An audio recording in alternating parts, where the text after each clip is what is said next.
là, ça enregistre. Live on Facebook. Là, il va m'ouvrir ici.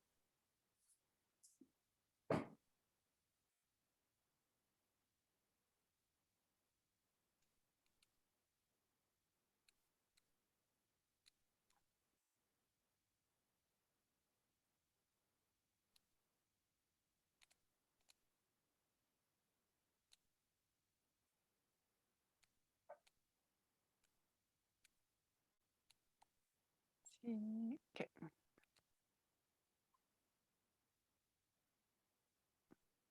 Ça part. On est parti.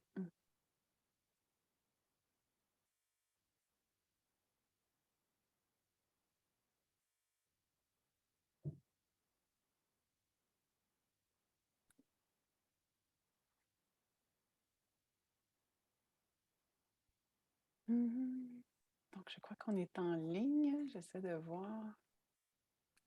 Regarde en direct, j'essaie d'accéder aux commentaires. OK. On est en ligne. J'essaie de voir. On est en ligne. Je vais fermer mon... Ah non, je ne pourrais pas ici.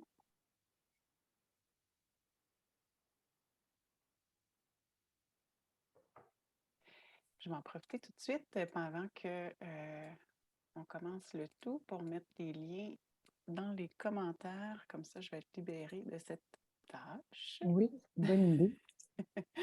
Parce qu'il y en a quand même quelques-uns.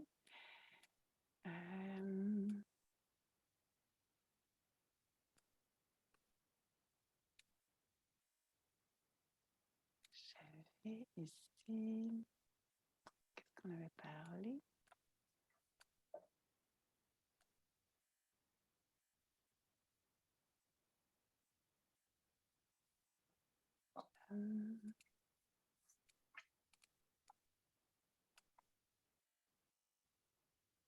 C'est comme je ne pouvais plus mettre de commentaires. Alors ici. Comme ça. Et il y avait le plan. Et ça, c'était...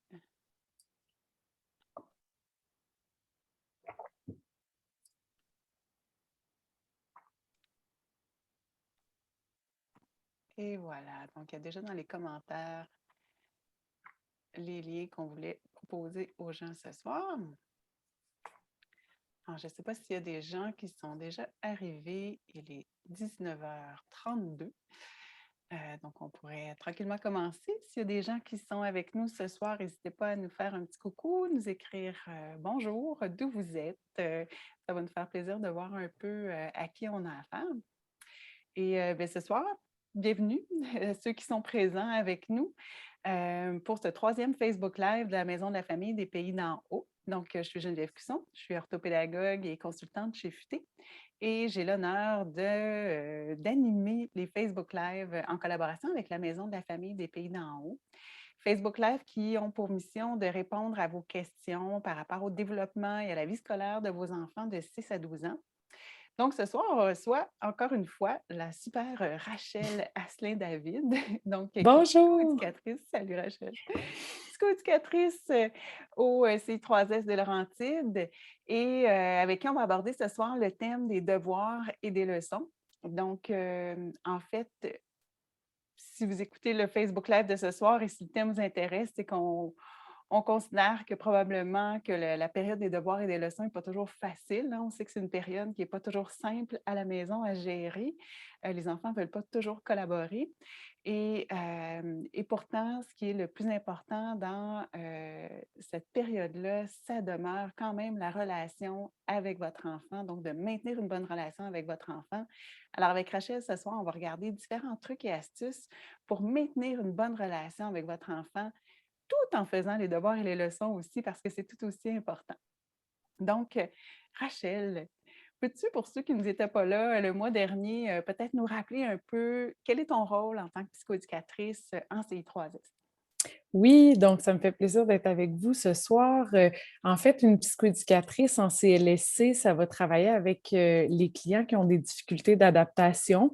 On va aller dans tous les milieux de vie du client, de la personne. Donc, moi, personnellement, je travaille avec une clientèle 0-12 ans au CLSC maintenant depuis 2 ans, soit en faisant des suivis individuels, des suivis familiaux, mais aussi de l'animation de groupe.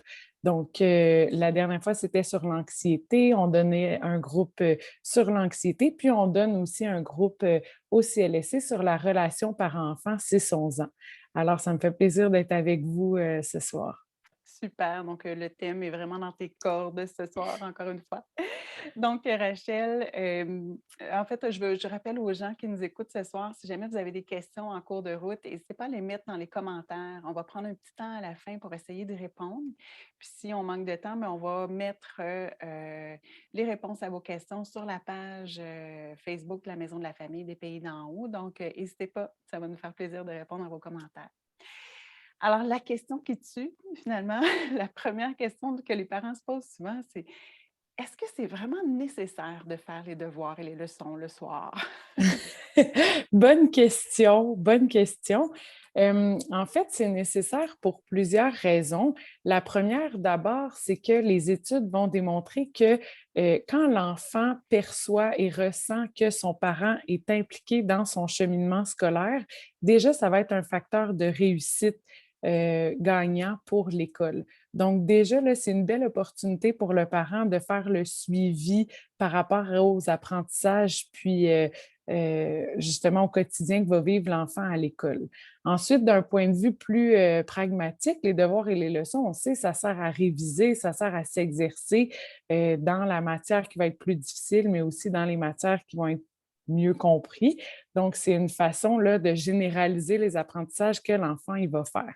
Mais c'est aussi un moment, et c'est là où on veut vous amener ce soir, une belle opportunité où l'enfant peut se sentir bon, où l'enfant peut se sentir valorisé, démontrer justement ses compétences à son parent de qu'est-ce qu'il a appris à l'école aujourd'hui. Entre 6 et 12 ans particulièrement, dans le stade de développement, l'enfant va développer son sentiment de compétence. Donc, c'est vraiment une période critique, là, un précurseur au développement de l'estime de soi, où l'enfant va traverser une période où il a besoin de se sentir bon. Puis, les devoirs et leçons peuvent être une belle opportunité pour justement remplir et répondre au développement du sentiment de compétence. Mais c'est pas un peu à l'école que l'enfant développe son sentiment de compétence en vivant des réussites, en se comparant un peu avec ses pairs? Vous savez, le milieu scolaire, au contraire, ça va être un milieu, des fois, qui peut venir fragiliser le sentiment de compétence, hein, où l'enfant, justement, va être appelé à se comparer, peut vivre des échecs. On sait des fois que la relation elle-même entre les enfants directement peut ne pas toujours être facile. Donc, il faut se rappeler que vraiment, le développement du sentiment de compétence passe d'abord dans les yeux du parent. J'ai besoin que toi, papa, maman, tu me trouves bon. J'ai besoin de voir dans tes yeux que tu me fais confiance. Et rappelez-vous, hein, l'inverse du sentiment de compétence, c'est de se sentir inférieur. Je ne sais pas si vous êtes capable d'avoir en tête une situation où est-ce que vous vous êtes senti plus inférieur. Ça va laisser place à des émotions plus désagréables comme l'humiliation, l'anxiété, la colère, la tristesse. Donc, c'est pas de ce côté-ci qu'on veut pencher avec notre enfant, puis on veut venir plutôt valoriser puis remplir son besoin de se sentir bon. Et en effet, ça va passer d'abord dans le milieu familial par les parents pour qu'ensuite ça puisse se poursuivre à l'école après. Justement, un peu, tu sais, le rôle du parent, là, ce serait quoi son rôle, en fait, dans le cercle famille, école, enfant? Le parent doit rester dans un rôle d'aidant, c'est-à-dire que le parent va être un outil de plus à l'enfant durant la période des devoirs et leçons pour le supporter dans son autonomie, pour le superviser, pour l'encourager. Mais le parent ne va pas devenir le suppléant de l'enseignant. Donc ça, des fois, c'est difficile parce que les parents sont bien intentionnés, ils veulent bien faire, mais il faut garder comme parent là, que la majeure, ce que le parent doit faire, c'est d'abord de s'intéresser à son enfant. Tant mieux si ça nous amène à compléter la page qui est demandée, mais déjà, c'est d'utiliser cette occasion-là pour porter une attention particulière à mon enfant, à ce qu'il a appris, à ce qu'il veut me transmettre. Euh, des parents, des fois, nous, souvent, on accueille ça dans notre pratique, qui vont recevoir des communications de l'école, hein, des communications qui vont être régulières, des fois pas toujours agréables à recevoir, un dîner qui s'est mal passé, une dictée qui a été échouée. Bien, le parent, encore là, rappelez-vous, mon rôle, ça va être de maintenir, de préserver le sentiment de compétence de mon enfant. Donc, on peut penser plus à des phrases comme j'ai su que ça ne s'est pas bien passé ce midi, mais je sais que tu vas être capable de faire mieux demain. Veux-tu m'expliquer comment s'est passée ta dictée? OK, on va pratiquer ensemble, puis on va se reprendre. Vous voyez, dans le ton de voix, puis dans les phrases qu'on utilise, on va essayer beaucoup de miser sur le fait qu'on croit puis qu'on est confiant que notre enfant va être capable de réussir.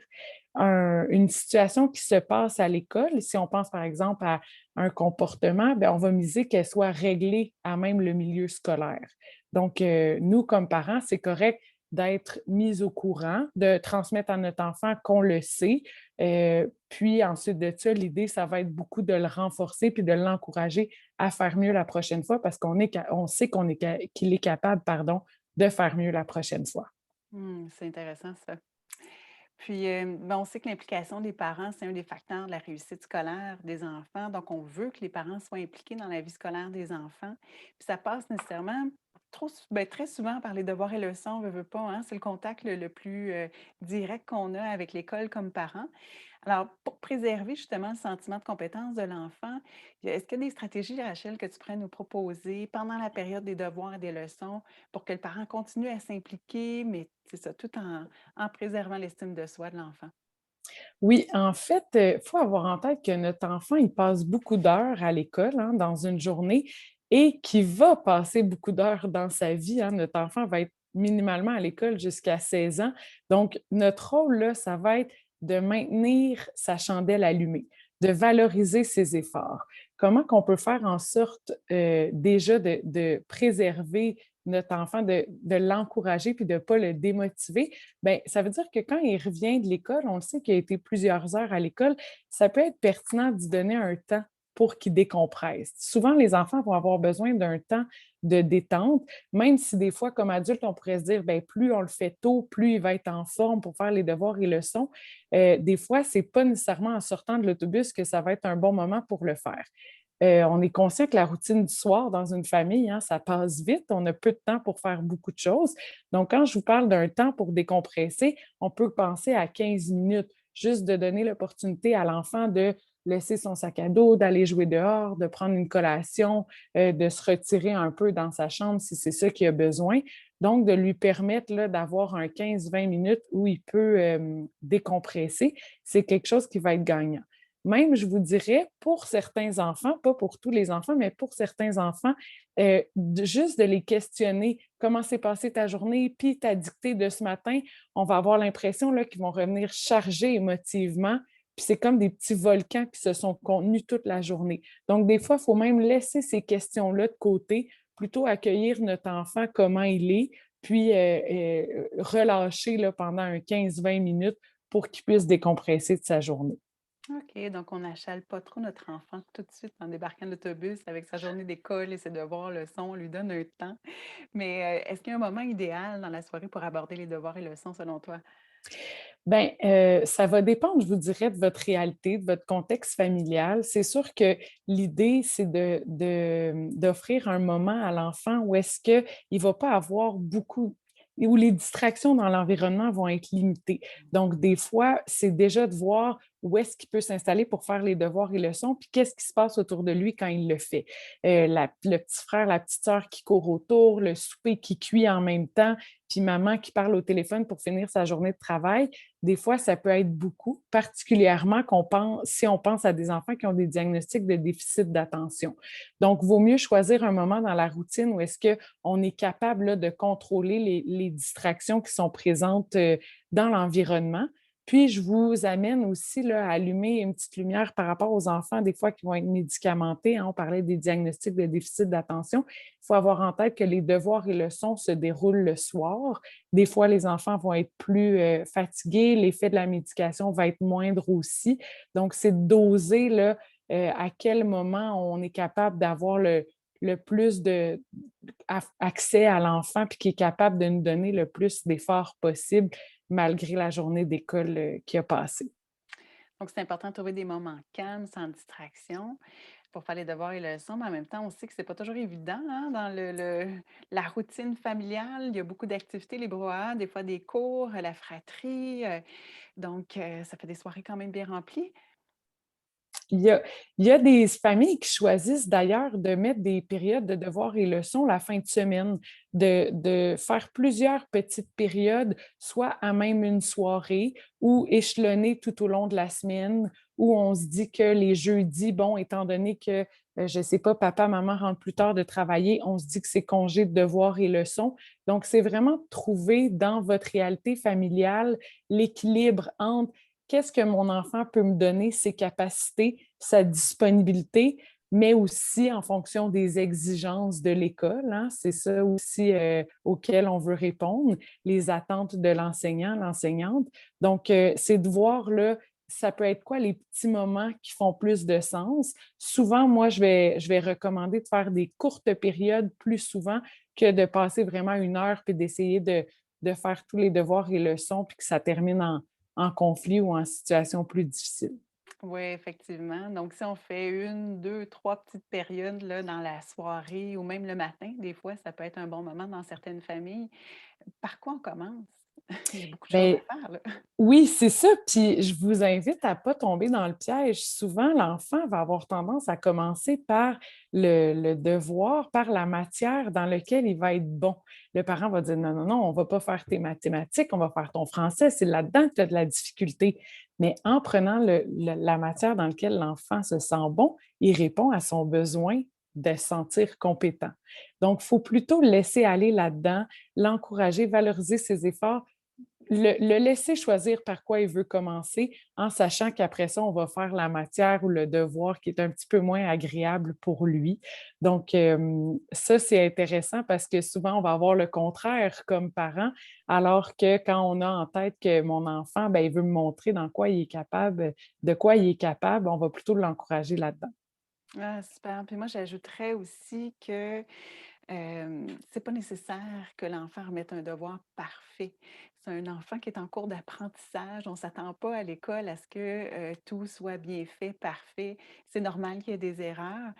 Hem, on ne veut pas qu'il connaisse non plus par cœur tous ces mots et toutes ces termes. Ce qu'on souhaite, en fait, à l'école, c'est que l'enfant voit régulièrement les notions, qu'il se pratique un petit peu, que les travaux soient faits, mais ça n'a pas besoin d'être parfait. Donc, si vous, comme parent, vous voyez que l'enfant n'arrive pas à faire son devoir ou qu'il n'arrive pas à apprendre ses mots, puis que c'est difficile, puis malgré que vous auriez tendance à vouloir faire plus d'heures de devoirs et leçons dans la semaine que nécessaire pour que votre enfant ait vraiment une supra réussite puis qu'il soit capable de tout connaître par cœur, mais je vous dirais, moi, parlez-en avec l'école. Référez-vous à l'école. C'est l'école qui est le spécialiste de l'apprentissage et de l'enseignement. C'est pas vous comme parent. Votre priorité comme parent, c'est vraiment de valoriser ses efforts, puis de finalement de l'accompagner dans tout ce cheminement-là. Euh, je pense qu'on est un peu, je suis un peu perdue dans ma liste. J'étais Bien, perdue dans ma foulée. ben non, mais c'était super pertinent. Puis en lien avec ce que tu disais, ça m'amène à penser que les enfants, hein, à l'âge auquel on fait référence, 6 à 11 ans, les enfants n'ont pas le sens du devoir. C'est-à-dire que les enfants ne vont pas avoir comme motivation interne de dire c'est vrai, je devrais travailler mes mathématiques parce que je veux être vétérinaire plus tard, ou c'est vrai, il faut que je fasse mon français ce soir parce que j'ai ma dictée vendredi.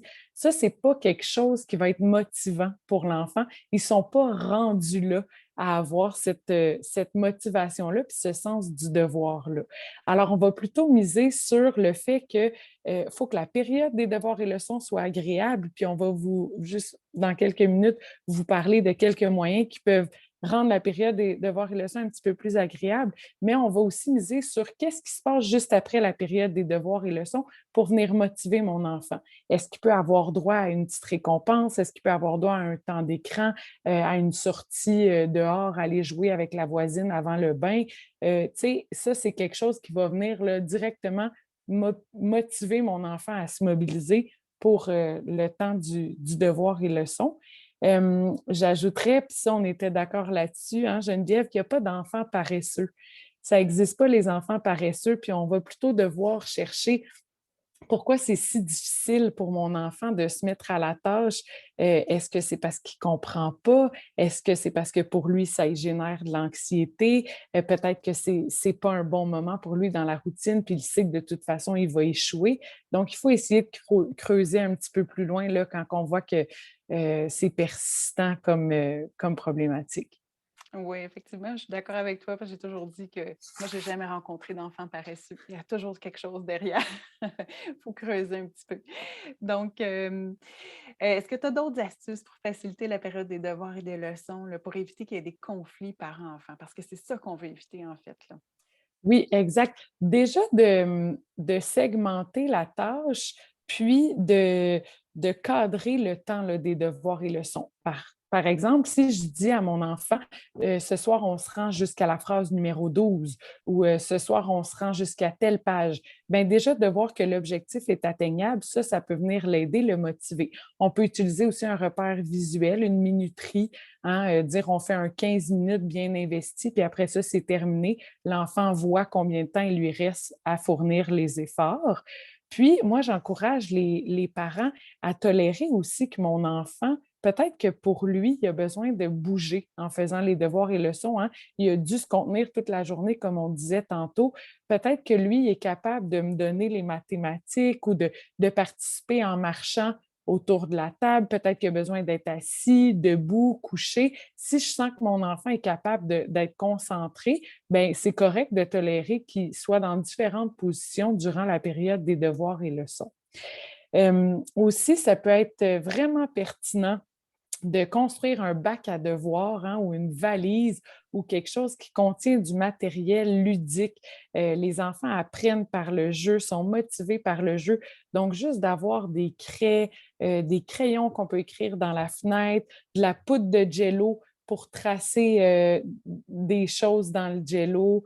L'enfant peut choisir où est-ce qu'il veut s'installer pour faire sa période des devoirs et leçons. On construit une cabane dans le salon, on sort dans le gazebo dehors, où on commence dans l'auto. Donc, vraiment, n'hésitez pas à faire preuve d'imagination, puis surtout à aller chercher un côté amusant, un côté ludique par le jeu pour venir vraiment motiver votre enfant là, à se mettre à la tâche durant les devoirs et leçons. Effectivement, le jeu a toujours des bons impacts sur la motivation des enfants à faire une activité, même si c'est scolaire.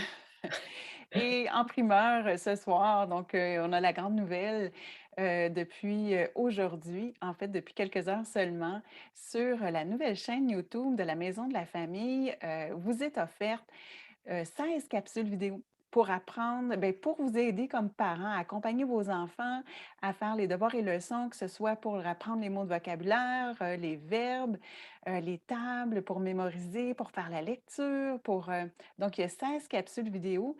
J'ai mis le lien dans les commentaires et là, je vais vous partager l'écran pour que vous puissiez voir un petit peu de quoi ça a l'air. Alors voici, je ne sais pas si vous voyez, je suppose que oui, j'ai partagé le bon écran.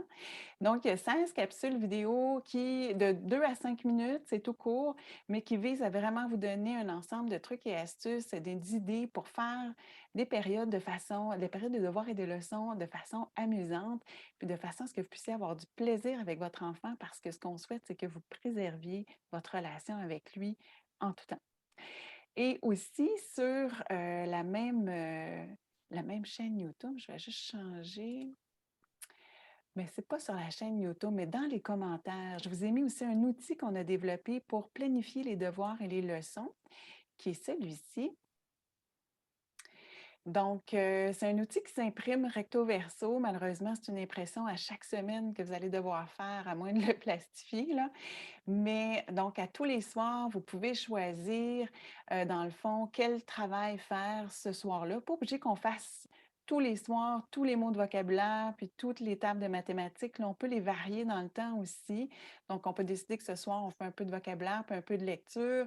Je peux décider de faire les mots de vocabulaire dans la voiture, tout de suite après l'école, ou je pourrais décider de faire aussi la lecture dans mon lit avant le dodo. Donc, c'est juste pour vous aider à situer un peu les temps auxquels vous pourriez faire différents devoirs et leçons pour chaque soir. Et on a mis la fin de semaine aussi parce qu'on sait que c'est un moment où c'est un peu plus tranquille et on a plus de temps. Puis à l'endos, ben, il y a quand même juste un petit espace pour écrire les mots à l'étude et les temps mathématiques qui sont à l'étude. Donc ça, c'est l'outil qu'on vous offre aussi à la Maison de la famille des Pays d'en haut pour vous aider à planifier cette période-là des devoirs et des leçons. Wow! Ouais, on a travaillé fort, on est super content du résultat. On espère que vous allez aimer ça. Sinon, ben, Rachel, malgré tous les trucs, là, si un parent fait tous les trucs que tu nous as conseillés, puis que la période des devoirs et de leçons demeure quand même conflictuelle, qu'est-ce que tu nous proposes à ce moment-là? Bien, moi, je vous propose de préserver votre relation avant toute chose. Donc, des fois, oui, si on voit que malgré les efforts, malgré les changements qu'on essaye de faire, ça ne fonctionne pas quand c'est papa, maman qui est responsable de la période des devoirs et leçons, ça finit toujours en conflit. Ça peut prendre des proportions aussi qui vont venir impacter tout le reste de notre routine, qui pourrait être des beaux moments positifs en famille. Bien, des fois, le constat qu'on en fait, c'est qu'on n'est peut-être pas la bonne personne pour assumer cette période-là pour différentes raisons auprès de notre enfant. Donc, moi, je vous invite à aller vraiment vers d'autres ressources. Euh, Si je vois que comme parent, ça finit toujours en difficulté, c'est correct de trouver, de penser à d'autres moyens où mon enfant, ou d'autres places où mon enfant pourrait aller pratiquer ses devoirs et ses leçons. Euh, Dans le fond, dans ces places-là, je sais qu'il y avait la maison de la famille, puis tu pourras m'aider aussi, là, Geneviève, là-dessus. Il y a la maison de la famille qui offrait des moments d'aide et devoirs et leçons. Des fois aussi, dans certaines familles, il y a des amis, des adolescents qui sont engagés pour agir à titre de tuteur, si on veut, là, auprès de l'enfant. Dans les services de garde, des fois, c'est quelque chose qui s'est déjà vu aussi, de prendre un petit temps pour faire les devoirs et leçons. Comme tu disais tantôt, d'aller solliciter l'équipe école, hein, il y a des professionnels, orthopédagogues, psychoéducateurs, l'enseignant qui va être concerné aussi pour vous supporter par rapport à la période, à la mise en place d'une période des devoirs et leçons, puis d'envisager peut-être d'autres moyens qui peuvent être pertinents pour vous. Oui, effectivement, c'est une bonne idée d'aller chercher des ressources à l'externe puis de demander. Des fois, l'enfant n'a pas besoin, comme on disait tantôt, que le devoir soit parfait, mais juste d'avoir une présence qui soit différente de celle du parent. Donc, si ça peut vous aider à préserver votre relation avec votre enfant, là, il y a souvent, c'est ça, des enfants plus vieux alentour, c'est à moindre frais, ou un ami de la famille qui aura envie de venir passer une soirée, faire quelques devoirs seulement, ça peut faire toute une différence aussi pour votre enfant. Puis je voudrais rajouter que les enfants qui ont un trouble d'apprentissage, un trouble de comportement ou un trouble développemental, ça se peut que ce soit encore plus difficile, puis que vous ayez encore plus de conflits avec votre enfant pendant cette période-là. Et pourtant, ce que votre enfant a besoin, c'est vraiment que vous le trouviez bon, puis que vous le valorisiez. Donc, pour les enfants qui ont des troubles, c'est encore plus important que vous favorisiez une bonne relation pendant cette période-là, que vous donnez de l'importance à l'école et aux devoirs et leçons, oui, mais d'aller chercher des ressources aussi à l'externe. On pensait à Panda, entre autres. Donc oui, la Maison de la famille des Pays d'en haut offrait, là, avec le COVID, non, mais je crois que ça revient cette année, là, une période d'aide aux devoirs avec collation, recettes, je crois. En tout cas, ils ont tout un programme. Allez voir sur la page web de la Maison de la famille. Et oui, effectivement, dans les écoles, il devrait y avoir aussi un espace d'aide aux devoirs, mais des fois, c'est en groupe. Donc, les enfants qui ont des troubles, pour eux, ça pourrait être pas nécessairement correspondre à leurs besoins non plus. Donc, essayez de voir autour là, quelles ressources vous pourriez aller trouver à ce moment-là. Mmh. Puis comme je disais au début, au CLSC, dans le fond, vous pouvez toujours faire une demande, de service, d'interpeller le 811 pour différentes problématiques, là. On parle de la relation parent-enfant, hein, ce qui est assez central dans le développement, chez l'enfant. Donc, je vous invite à interpeller le 811 si besoin. Sinon, pour participer au groupe, là, dont je vous parlais, plus tôt, Geneviève a mis mes coordonnées dans les commentaires, donc vous pouvez me contacter directement si c'est quelque chose qui vous intéresse. Vous seriez partant là, pour travailler, pour apprendre un petit peu plus d'outils pour préserver votre relation avec votre jeune, votre enfant. Vous n'hésitez pas à me contacter, puis ça me fera plaisir de vous donner plus de détails sur ces ateliers-là qui sont offerts en Zoom présentement. On est encore en virtuel. Oui. Mais donc Rachel, si on fait un petit résumé, de la rencontre de ce soir, c'est important de faire les devoirs et les leçons, hein. C'est important que le parent soit impliqué dans la vie scolaire de l'enfant, mais c'est d'autant plus important de préserver sa relation avec son enfant, d'abord et avant tout parce que c'est cette relation-là saine qui permet à l'enfant de développer son sentiment de compétence et qui est l'estime de soi, en fait. Donc, pour ça, on donne un petit temps à notre enfant, hein, quand il revient de l'école, on le laisse décompresser, on fait de courtes périodes de devoirs et leçons dans la soirée, pas obligé de faire une. En fait, c'est même pas recommandé de faire 1 heure à la table, là. Chez les tout-petits, on parle de 15 minutes, à maximum 45 minutes en 6e année. Donc, si vous faites plus que ça par soir, il y a des questions à se poser, allez chercher des ressources. Euh, donc, c'est important de faire des petits moments. Le matin, les fins de semaine font partie de ces petits moments-là. Dans des espaces calmes, évidemment. Il faut permettre à notre enfant de bouger et aussi d'utiliser des outils variés, des crayons variés. Ça peut être des cabanes sur la table une fois de temps en temps avec une lampe frontale. Juste question de défocusser sur la tâche scolaire puis de rendre la chose un petit peu plus amusante. Puis, ben, il faut mieux valoriser les efforts que les résultats. Ça, c'est hyper important. Donc, voilà. Merci, Rachel, encore une fois, pour tout Merci ce. beaucoup. Merci, c'est un plaisir. Oui, alors si vous avez apprécié les commentaires, les trucs et astuces de Rachel de ce soir, n'hésitez pas à mettre des likes, à partager la vidéo aussi pour d'autres parents qui pourraient peut-être avoir besoin de ces conseils ce soir. Je vous invite aussi à aller visiter la nouvelle page YouTube La Maison de la Famille.